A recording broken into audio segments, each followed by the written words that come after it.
Bienvenidos al canal HS Grow. Hoy vamos a trabajar lo que es la construcción desde cero de un flujo de caja en Excel. Y comenzamos.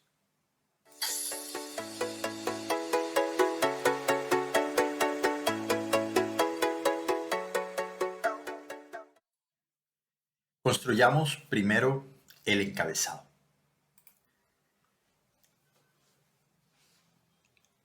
Abrimos un libro nuevo y empezamos en esa hoja a colocar en la primera fila todo lo que tiene que ver con el concepto y los periodos que vamos a trabajar.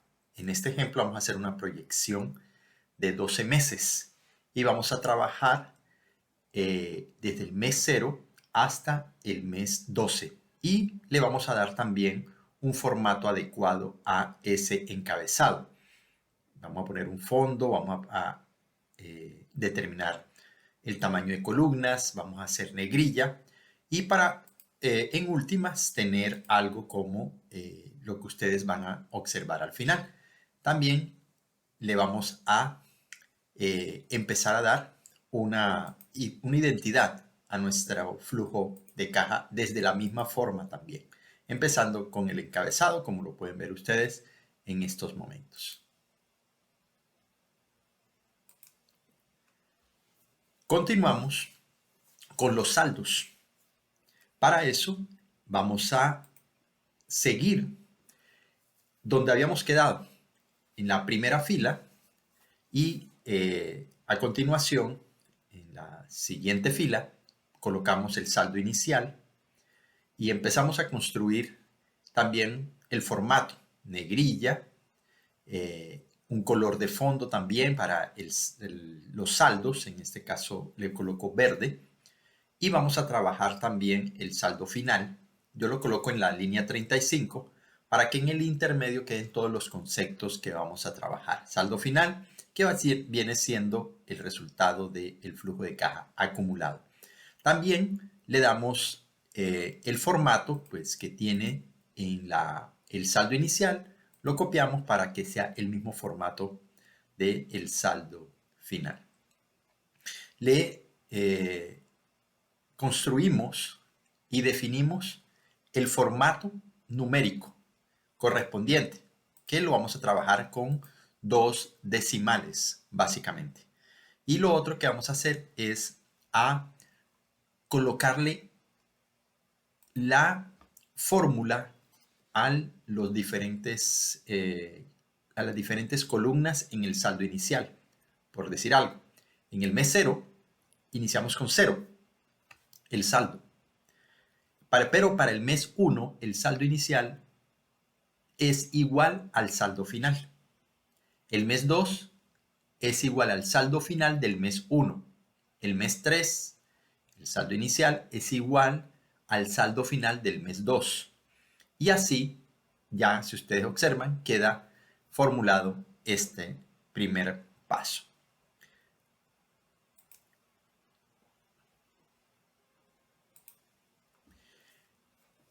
Posteriormente, hacemos el efectivo por operación. Para el efectivo por operación, vamos a darle el formato correspondiente a un encabezado que agrupe todos los conceptos alrededor del efectivo por operación. Vamos a comenzar con el concepto de ventas, ¿ya? Pero primero terminemos de darle formato. Ustedes le dan el formato que quieran, ¿verdad? Y después vamos a empezar a colocar los diferentes conceptos como son ventas. Le ponemos un formato también. A ese le empezamos a construir los diferentes conceptos alrededor de las ventas, que son las cantidades, el precio por unidad, y si las ventas son a crédito o son de contado.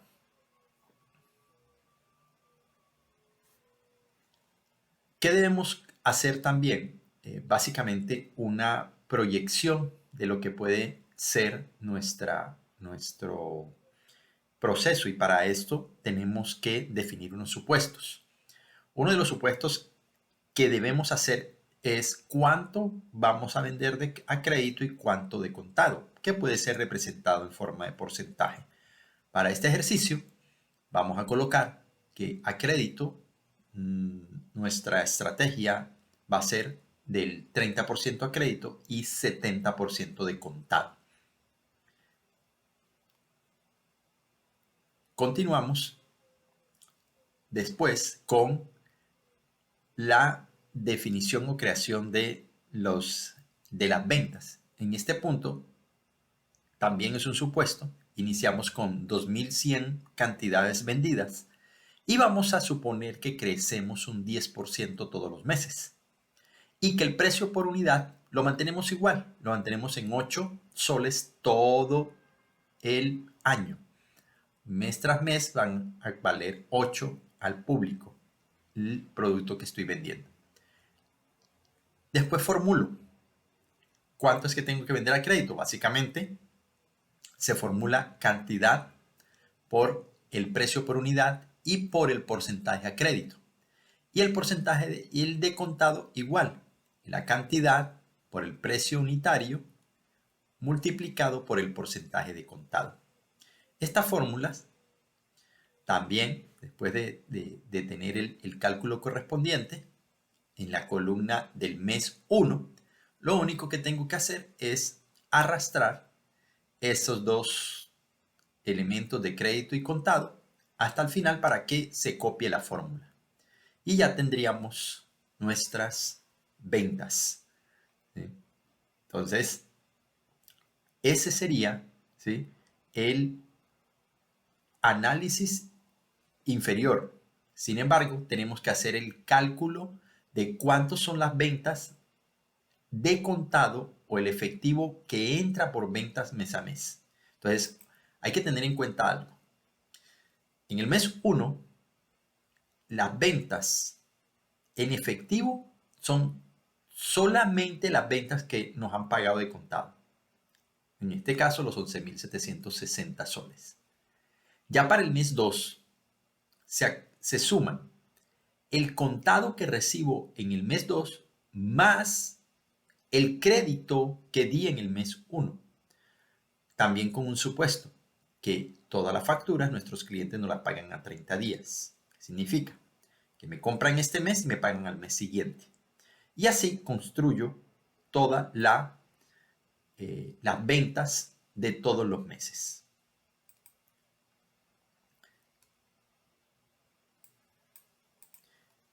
Seguimos con el efectivo por operación, pero en esta oportunidad con los costos y gastos. Ahora, para la revisión de los costos y gastos, hago un encabezado también que acumule todo lo que tiene que ver con costos y gastos. Le ponemos el mismo formato de las ventas, ¿sí?, y coloco los conceptos. En este caso son materia directa, mano de obra directa, costos indirectos de fabricación y los gastos de administración y gastos de ventas. Para efectos normales, tú deberías conocer por la contabilidad cuánto fue el costo o la salida de dinero por materiales directos y por cada uno de los conceptos del costo, ¿cierto? En este caso vamos a suponer que en materiales directos es el 30% de la venta total, que la mano de obra directa es el 20% y el costo indirecto de fabricación el 10%. ¿Sí? Que los gastos de administración son el 10% de la venta y que los gastos de venta son el 5% de la venta.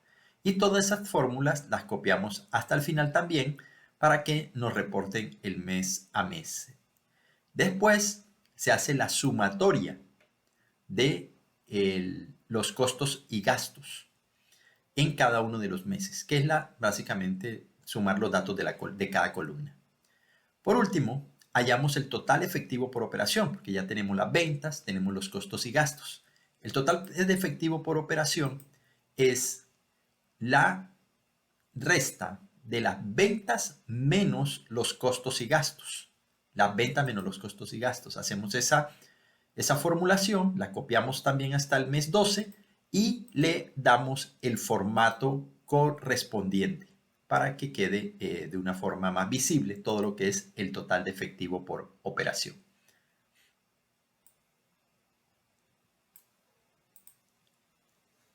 El siguiente bloque que vamos a trabajar es el bloque de financiamiento. En este bloque de financiamiento tenemos también, le podemos hacer un formato como el que hicimos en el efectivo por operación, de tal manera que se identifique ese otro gran bloque. Colocamos los diferentes conceptos del financiamiento, que son el desembolso, el abono de capital y los intereses. Desembolso es el dinero que nos entrega el banco, ¿cierto? Y vamos a colocar de una vez el total de efectivo por financiamiento. Y empezamos a colocar algunos datos. Entonces, para el desembolso, vamos a suponer que adquirimos un crédito de 5,000 soles que se tiene para el primer mes, ¿cierto? Y hacemos todo el cálculo respectivo con las fórmulas correspondientes de cuánto sería la cuota a pagar y la separación entre abono de capital e intereses. Eso lo se pueden hacer, es un dato que te entrega el banco de cuánto tienes que pagar mes tras mes, ¿verdad? Y eso lo colocas en cada uno de los meses, ¿ya? ¿Se dan cuenta? Al final da una cuota fija que hay que pagar, ¿cierto? Y esa cuota fija, pues efectivamente es la que aparece ahí. ¿Qué es importante? El total efectivo por financiamiento está dado por el desembolso, que es positivo, menos el abono de capital, menos los intereses, ¿cierto? Entonces, ¿qué son los datos que vemos en la línea 22?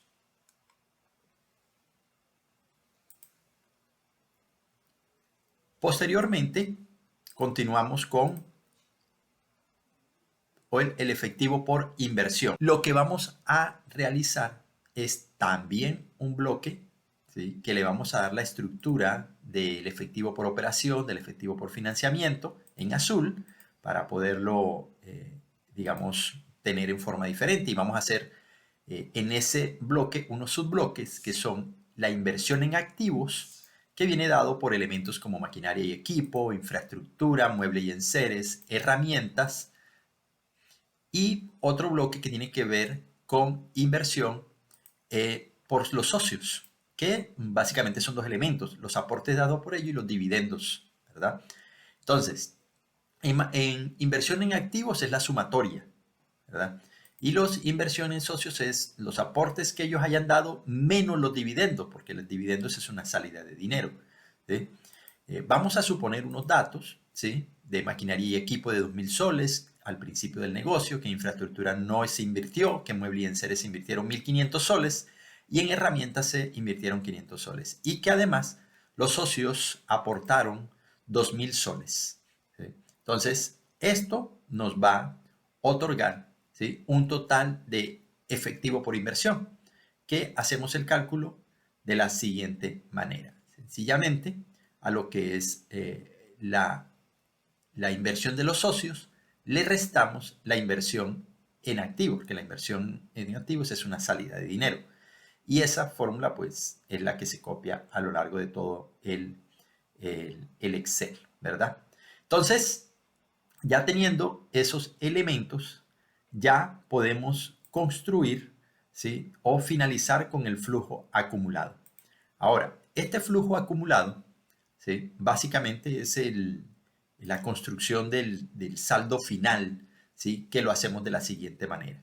El saldo inicial, le sumamos el total efectivo por operación, le sumamos el total efectivo por financiamiento y le sumamos el total efectivo por inversión. Esa fórmula la copiamos todos los 12 meses. Al finalizar, pues también le podemos hacer una estructura de formato de tabla, separando con, digamos, líneas para que se puedan visualizar mejor. Y al final tenemos nuestro flujo de caja. Espero que este ejercicio les haya quedado claro cómo construir un Excel o un flujo de caja, perdón, en Excel.